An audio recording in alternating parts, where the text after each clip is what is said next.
నమస్తే welcome to news cafe నేను భాగ్యశ్రీ ముందుగా వివిధ వార్తాపత్రికల్లో వచ్చిన ముఖ్యాంశాలు గనుక చూసుకుంటే ముందుగా ఈనాడు ఎడిషన్ చూస్తే త్వరలో 40,000 ఉద్యోగాలు ఉస్మానియాను ఆక్స్ఫోర్డ్ స్టాన్ఫర్డ్ వర్సిటీలా మారుద్దాం బీఆర్ఎస్ మళ్ళీ అధికారంలోకి వస్తే వర్సిటీని లేఅవుట్లుగా చేసి అమ్మేస్తోంది విద్యార్థులు గన్సై డ్రగ్స్ మత్తులో మునగకంటే 15 రోజుల్లో కోదండరాంను ఎమ్మెల్సీని చేస్తాం ఎవరు అడ్డుకుంటారు ఉస్మానియా విశ్వవిద్యాలయం వసతి గృహాల ప్రారంభోత్సవంలో ముఖ్యమంత్రి రేవంత్ రెడ్డి పీఎంలు సీఎంలు జైళ్ల నుంచి పాలిస్తారా విలువల స్థాయి పెంపునికే రాజ్యాంగ సవరణ బిల్లు భిన్న కారణాలతో జైలుకెళ్లిన నేతలంతా రాజీనామాలు చేశారు నిస్సిగ్గుగా అక్కడి నుంచే పాలించే సంస్కృతి 2 ఏళ్లుగా మొదలైంది సోహబుద్దీన్ కేసులు కొట్టివేసే వరకు నేను ఏ పదవి తీసుకోలేదు రాష్ట్రపతి ప్రతిపాదనకు విచారణార్హత లేదు బిల్లుల ఆమోదానికి గవర్నర్లు రాష్ట్రపతికి గడువు విధిస్తూ ఇచ్చిన తీర్పును మార్చొద్దు సుప్రీంకోర్టులో తెలంగాణ ప్రభుత్వం కౌంటర్ దాఖలు 42% బీసీ రిజర్వేషన్లపై ఎలా ముందుకు కేసీ వేణుగోపాల్తో సీఎం ఉప ముఖ్యమంత్రి సమాలోచన సీనియర్ న్యాయవాది అభిషేక్ సింఘ్వితో రాష్ట్ర మంత్రుల మంతనాలు కోతల దాకా కోతుల బెడదే పంటను కాపాడుకునేందుకు రైతుల అవస్థలు కొండముచ్చులు కాపలదారులు జాలీల కోసం వేలల్లో ఖర్చు అక్కడ షరా మామూలే రిజిస్ట్రేషన్ల శాఖలో ఎడాపెడా దోపిడీ సర్కార్ భూములకు ఎసరు ఇన్ఛార్జీలలో ఏలుబడిన పర్యవేక్షణ కరువు ఇక జిల్లా రిజిస్టర్ పోస్టుల్లో 9 ఖాళీలు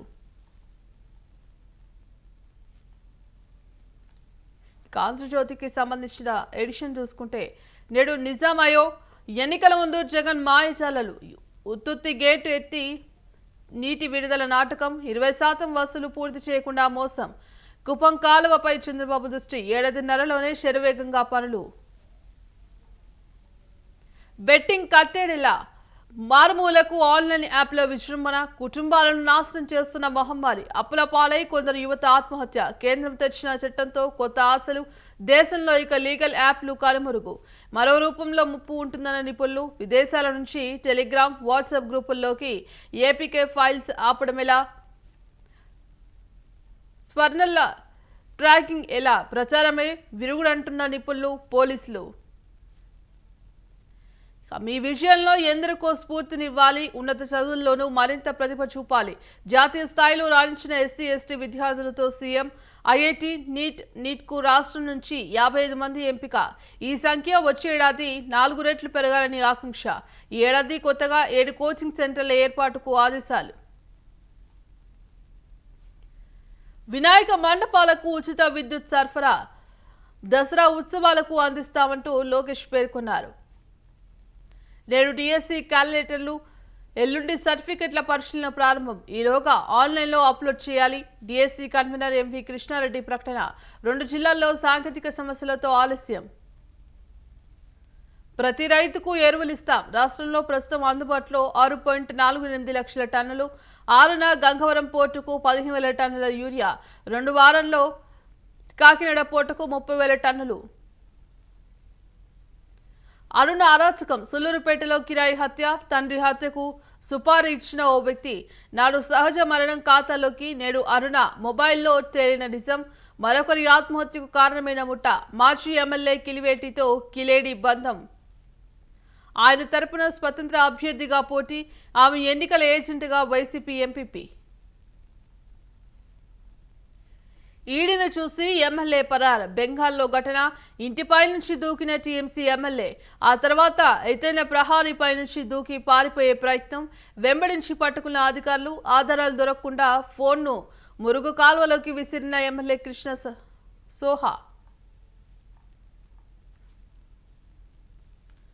నమస్తే తెలంగాణకు సంబంధించి ఎడిషన్ చూస్తే ఆపరేషన్ సింధూర్ వల్లే యూరియా కొరతట రష్యా ఉక్రెయిన్ ఇరాన్ ఇజ్రాయెల్ యుద్ధాల వల్లే తెలంగాణకు యూరియా సరఫరా రాలేదు కేసీఆర్ హయాంలో యుద్ధాలు లేవు కొరత లేదు కేంద్ర ప్రభుత్వం కూడా సరఫరా విఫలమైంది ఆర్ఎఫ్సిఎల్లో ఉత్పత్తిలో 40% మనకిచ్చారు యూరియా కొరత నిజం అందుకు చింతిస్తున్నా కొరతకు కారణాలేంటో మీకు మీరే తెలుసుకోండి కోటా పూర్తిగా వచ్చే వరకు మంత్రిగా పోరాడతా రైతుల ముసుగులో ఆందోళన చేస్తున్నది బీఆర్ఎస్ఏ. యూరియా సంక్షోభంపై వ్యవసాయ మంత్రి తుమ్మల.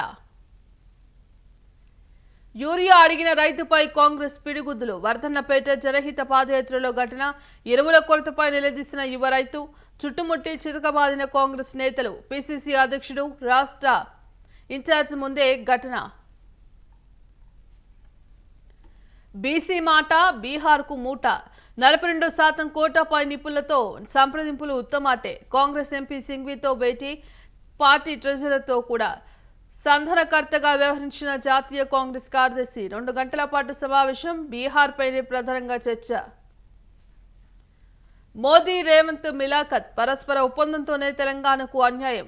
Revanth Reddy ribbon cutting. ముఖ్యమంత్రి కేసీఆర్ కట్టించినవి ప్రారంభించేందుకు జేబులో కత్తెర పెట్టుకొని తిరుగుతున్నాడు. నాడు హామీల జాతర, నేడు చెప్పల జాతర. ఎక్కడికెళ్లినా ఎండిన చేళ్లు, యూరియా లైన్లు. స్థానిక ఎన్నికల్లో 2 పార్టీలకు వాత పెట్టాలి. సమిష్టిగా గులాబీ జెండా ఎగరేయాలి. బీఆర్ఎస్ లో చేరిన 6 బీజేపీ నేతలు.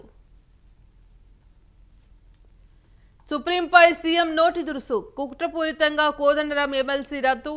గచ్చిబౌలిపై ఏఐతో తప్పుదోవ పట్టించారు. అత్యున్నత న్యాయస్థానం నిర్ణయాలను ఓయూ వేదికపై తప్పుపట్టిన సీఎం రేవంత్. కోర్టు పలుమార్లు చివాట్లు పెట్టినా మారని తీరు. ఉస్మానియాను స్టాన్ఫోర్డ్, ఆక్స్ఫర్డ్లా మారుస్తా. నా దగ్గర పంచడానికి భూములు లేవు, ఖజానా లేదు. రేవంత్ వ్యాఖ్యలు. నిర్బంధం మధ్య పర్యటన. మోదీ సర్కార్పై కిసాన్ కథన శంఖం. బీజేపీ నేతృత్వంలోని కేంద్ర ప్రభుత్వానికి వ్యతిరేకంగా రైతులు దేశ రాజధానిలో సమరశంఖం పూరించారు. ఇక వేలాది మంది నిరసనకారులు ప్రభుత్వ వ్యతిరేక నినాదాలతో ఢిల్లీ మారుమోగిపోయింది. పంటలకు కనీస మద్దతు ధర కల్పించాలన్న డిమాండ్తో అమెరికాతో కేంద్ర ప్రభుత్వం కుదుర్చుకున్న ప్రతిపాదిత వాణిజ్య ఒప్పందంపై చర్చించేందుకు సంయుక్త కిసాన్ మోర్చా ఆధ్వర్యంలో జంతర్ మంతర్ వద్ద జరిగిన పంచాయతీ మహాపంచాయత్లో వివిధ రాష్ట్రాల నుంచి వేలాది మంది రైతులు పాల్గొన్నారు. బడిలో ఫుడ్ పాయిజన్. 22 మందికి అస్వస్థత. కామారెడ్డి జిల్లా షెట్లూరు స్కూల్లో ఘటన. ఇక కుటుంబంతో సహా కాంట్రాక్టర్ ధర్నా. తనకు రావాల్సిన బిల్లులు చెల్లించాలంటూ యాదాద్రి భువనగిరి కలెక్టరేట్ ఎదుట బైఠాయింపు. కాస్త విషమిచ్చి చంపండి. ఆర్టీసీలో 16 గంటల డ్యూటీ వాస్తవం కాదా? మహాలక్ష్మి పథకంతో పరిభారం పెరగలేదా? 20,000 మంది తగ్గినా రిక్రూట్మెంట్లు లేవు. భారమంతా మిగతా వారిపై పడుతోంది. పని ఒత్తిడితోనే కార్మికులు చనిపోతున్నారు. వాస్తవాలు రాస్తే నమస్తే తెలంగాణకు రిజాయిడర్ ఇస్తారా? ఇక ఆర్టీసీ యాజమాన్యం అబద్ధాలపై కార్మికుల ఆగ్రహం.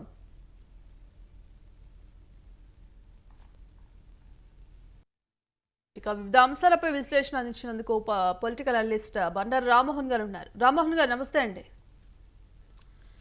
రామ్మోహన్ గారు, ఇవాళ నిన్నైతే ఉస్మానియా యూనివర్సిటీలో సీఎం రేవంత్ రెడ్డి చేసినటువంటి వ్యాఖ్యలు, మరి త్వరలోనే ఉద్యోగాలు 40,000 ఉద్యోగాలను ప్రకటిస్తామంటూ కూడా రేవంత్ రెడ్డి చెప్పారు. మరి 20 ఏళ్లుగా చేయని అసలు ఉద్యోగుల పట్ల నిర్లక్ష్యం వహిస్తున్న ప్రభుత్వం ఇప్పుడు 40,000 ఉద్యోగాలు భర్తీ చేస్తామంటూ కూడా చెప్తోంది. మరి ఇది ఎంతవరకు సాధ్యమవుతుంది అనుకోవచ్చు?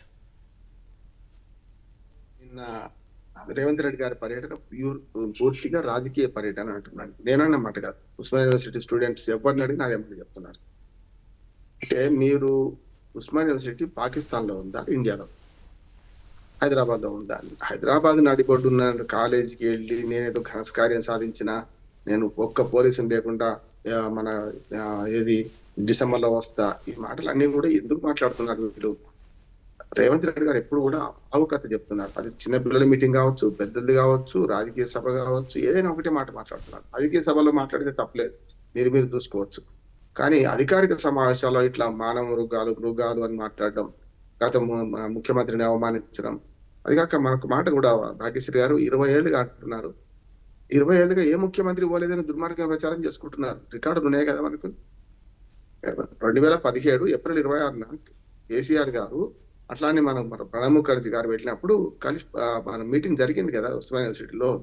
అంటే ఉస్మానియా యూనివర్సిటీ మన భారతదేశంలో లేదు, పాకిస్తాన్ లో ఉంది, లేకపోతే శత్రు దేశంలో ఉంది అనే సీను వీళ్ళు ఎందుకు క్రియేట్ చేస్తున్నారు నాకు అర్థమవుతలేదు. స్పష్టంగా చెప్తున్నాడు. స్కాలర్షిప్ల సంగతి మాట్లాడిండా? యూనివర్సిటీ విద్యార్థుల చదువు గురించి మాట్లాడతారా? మీరు పోయి లేకుంటే ప్రతిపక్ష లేకుండా తిట్టడానికో, గత ప్రభుత్వాన్ని తిట్టడానికో వాడుకుంటారా? ప్రభుత్వాలు శాశ్వతం భాగ్యశ్రీ గారు, పార్టీలు శాశ్వతం కాదు. ఎప్పుడు కూడా ఒక చిన్న మాట చెప్తాను. ఒక సర్పంచ్ పదవి పోగానే అయిపోయిన తర్వాత, పదవి కాలం అయిపోయిన తర్వాత కొత్త సర్పంచ్ వచ్చినప్పుడు గతంలో ఉన్న కొన్ని అభివృద్ధి పనులు పూర్తి కావనుకోండి, అవి అయితే అవి చేయించినంత మాత్రాన పాత సర్పంచ్ చేసిండని అంటారు కానీ కొత్త సర్పంచ్ చేసిండు అంటారా అంటే అంటారు. ఎందుకంటే శంకుస్థాపన చేసింది ఆయన అయితే మీరు ప్రారంభోత్సవం చేస్తారు. గ్రామంలో చిన్న అభివృద్ధి పనులే ఇట్లా ఆగిపోయి తర్వాత వచ్చిన వాడికి ఆయన పూర్తవుతుంటే, మీరు గతంలో ఆయన పనులను శంకుస్థాపనలు చేయడానికి మనకు వారు చేస్తే మీరు ప్రారంభోత్సవాలు చేయడానికి వెళ్ళి అది కూడా పూర్తి కాకుండా విద్యార్థుల సమస్యల పట్ల స్పందించి సరైన విధంగా వాళ్ళతో ఇంటరాక్ట్ అయ్యి చేయాల్సిన అవసరం ఉంటే, మామూలుగా క్రిస్మస్ పండుగ వస్తే క్రిస్మస్ తాత వస్తే ఏమైనా చేస్తామనుకుంటారు. ఒక ముఖ్యమంత్రి స్థాయిడు పోయినాక అక్కడ ఏం చేయాలి? ప్రజలు మన విద్యార్థులు ఏం కోరుకుంటారు? మాకేమైనా స్కాలర్షిప్స్ గతంలో 10 నుంచి మంజూరు కానీ ఇస్తారా? రకరకాలు కోరుకుంటారు కదా. కావాలి నిన్న సీఎం స్కాలర్షిప్ అని ఒక స్కీమ్ పెడుతున్నామని మొదలు పెట్టారు. దానికి ఫండ్స్ ఎంత అలొకేషన్ చేస్తారు, ఏం చేస్తారు, ఎక్కడ లేదు, వివరాలు ఏం లేవు. అందుకని నేను చెప్తున్నానంటే, నిన్న కేవలం ఏదో సామ్రాజ్యాలు గెలిచినట్టు, కోట మీద బురుజు మీద జెండా ఎగిరేసినట్టు, శత్రు దేశం మీద విజయం సాధించినట్టు వీళ్ళ ముఖ్యమంత్రులను చూస్తే నాకు విచిత్రం అనిపిస్తుంది.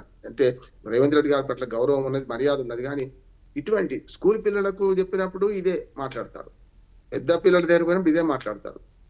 రాజకీయ సమావేశాల్లో మాట్లాడడానికి తప్పడతలేండి. మీరు అధికారిక సమావేశాల్లో హుందాతనంగా ఉండాలి. అవసరమైతే గవర్నరు, రాష్ట్రపతి అట్లాంటి వచ్చినప్పుడు, లేకుంటే 15 ఆగస్టు 26 జనవరి వచ్చినప్పుడు చాలా హుందాగా చదువుకుంటారు. మన రాసిన ప్రసంగం చదువుతారు అంతే. అటువంటి యూనివర్సిటీ విద్యార్థులు మీరు ఏం చెప్పడానికి పోయినరు అంటే మానవ మృగాల గురించి చెప్తారు. నాకు ఖచ్చితంగా ఆయన ఉన్నది కరెక్టే, మానవ మృగాలు ఉన్నాయి, ఈ రాజకీయాలలో ఉన్నాయి. ఇక్కడ ఆయన ఉన్న మానవ మృగాలు వేరే కావచ్చు, ఆయన ఉద్దేశం వేరే కావచ్చు. నేనైతే రాజకీయాల్లో మానవ మృగాలు ఉన్నాయి, ఇవాళ సమాజంలో మానవ మృగాలు ఉన్నాయి. చూస్తున్నాగా రోజుకో హింసా సంఘటన, రోజుకు 10 కేసులు. తండ్రిని చంపిన కొడుకుని చంపిన తండ్రి, పిల్లలు చంపుకుంటున్నారు, పెద్దలు చంపుకుంటున్నారు, భర్త చంపుతున్నారు, భార్యను చంపుతున్నది చూస్తున్నాం కదా. మానవ మృగాలు ఈ సమాజంలో ఉన్నాయి, కరెక్ట్. ఆయన అన్నమాట అదొకటి. కానీ రాజకీయాల్లో నీ ప్రత్యర్థి వాళ్ళు మాత్రమే మానవ మృగాలు అంటే మీరు కూడా మానవ మృగాలు అవుతారు ఈ మాట మాట్లాడడానికి. అందుకనే ఇది చాలా తీవ్రమైన సమస్య. వీళ్ళు రాజకీయ నాయకులు సమాజానికి ఆదర్శంగా ఉండాల్సిన వాళ్ళు ఇవాళ సమాజానికి ముఖ్యమంత్రి స్థాయి కూడా ఏం చెప్తున్నా చూస్తున్నాం. అందుకని 130 రాజ్యాంగ సవరణ అందుకని చేస్తున్నారు. 6 నెలలు జైలు పోయినా సరే నేను పరిపాలిస్తా అనే దుర్మార్గమైన సిగ్గు మనం ఏమంటూ నవ్విపోదురు కాక నాకేటి సిగ్గు అన్నట్టు 6 నెలలు కేజ్రీవాల్ లాంటి వాడు ముఖ్యమంత్రిగా ఉన్నాక ఇక సమాజం ఏం బాగుపడితే ఎట్లా బాగుపడుతుంది? ముఖ్యమంత్రి స్థాయి వాడు ఒక యూనివర్సిటీ పోయినప్పుడు స్పష్టంగా అక్కడ వాళ్ళకి ఏం చేస్తానికి పోవాలి, ఒక స్పష్టమైన ప్రణాళికతో పోవాలి, ఒక ఏదైనా వాళ్ళ సమస్యలు పట్టించుకొని సమస్యలు తీర్చడానికి పోవాలి. అవన్నీ విడిచిపెట్టి ఆయన పోలేదు నేను పోయినా ఏదో ఘనకార్యం సాధించిన వచ్చే డిసెంబర్లో నేను ఒక్క పోలీసు లేకుండా వస్తా. ఏం ఛాలెంజ్లు ఇవి? ఒక ముఖ్యమంత్రి చేసిన ఛాలెంజ్లైనా ఒక ప్రతిపక్ష నాయకుడు లేకుంటే ఒక గల్లీ లీడర్ చేస్తే ఓ లెక్క. కానీ ఉస్మానియా యూనివర్సిటీ పోతున్నప్పుడు గల్లీకి 100 మీటర్లకు పోలీసులు పెట్టుకొని ఎవరైనా పోతారు, సమస్య కాదు. అందుకని యూనివర్సిటీ విద్యార్థులు మొన్న అరెస్ట్ చేశారు. నాకు చాలా మంది ఫోన్లు వచ్చినాయి. నేను చాలా మంది 4-5 పోలీస్ స్టేషన్ తిప్పుకుంటూ వాళ్ళను నిర్బంధ పెట్టిండ్రట. అంటే విద్యార్థులను నిర్బంధ పెట్టి ముఖ్యమంత్రి పోయి వచ్చి పాశవికానందం చెప్తే మనం ఏం చేయలేం. అందుకని పూర్తిగా ఈ భాషను ఖండిస్తున్నా. ఇవాళ 20 ఏళ్ళుగా ఏ ముఖ్యమంత్రి పోలేదనే మాట కూడా సరైనది కాదని రుజువులు ఏమున్నాయి కదా, ముంజది కక్కడానికి అర్థం ఎందుకు? అందుకని ఈ మాటలు ముఖ్యమంత్రి స్థాయికి తగినవి కావాలి. మరి ఇటు మరోపక్క ఎమ్మెల్సీ విషయంలో కూడా మరి 15 రోజుల్లో కోదండరాంను ఎమ్మెల్సీ పదవి మళ్ళీ తిరిగి తెప్పిస్తానంటూ కూడా అయితే ఉస్మానియా వేదికగా చెప్పడం జరిగింది. మరి ఇందుకు సంబంధించి గతంలో కూడా కోర్టు ఇది సరైన పద్ధతి కాదంటూ కూడా ఎమ్మెల్సీ పదవి నిరస్కరించింది. మరి ఇప్పుడు మళ్ళీ రేవంత్ రెడ్డి వ్యాఖ్యలు చేయడం వెనక అంతరం ఏమిటంటారు? మళ్ళీ ఎమ్మెల్సీ పదవి వచ్చే అవకాశం ఉందంటారా? కోర్టు ధిక్కారంగా వస్తుంటున్నాను. ఎందుకంటే గతంలో కూడా మనకు ఫిరాయింపు ఎమ్మెల్యేల విషయంలో అసెంబ్లీలో మాట్లాడి బతికిపోయింది ఆయన. స్పష్టంగా చెప్తున్నా, నాకు ఆయన వ్యతిరేకత లేదు, మంచోడే కాదంటలేదు. కానీ ఇటువంటి విషయాలలో రాజ్యాంగబద్ధమైన విషయాలు ఎట్లాంటి మాట్లాడే తెలివి ఉండాలి కదా. మీరు చూడండి, గతంలో ఉప ఎన్నికలు రావు అనే అసెంబ్లీ సాక్షి ప్రకటించారు. రేవంత్ రెడ్డిని సుప్రీంకోర్టు అభిశంసించింది, ఈ మాటలు మాట్లాడతారా తప్పు కదా.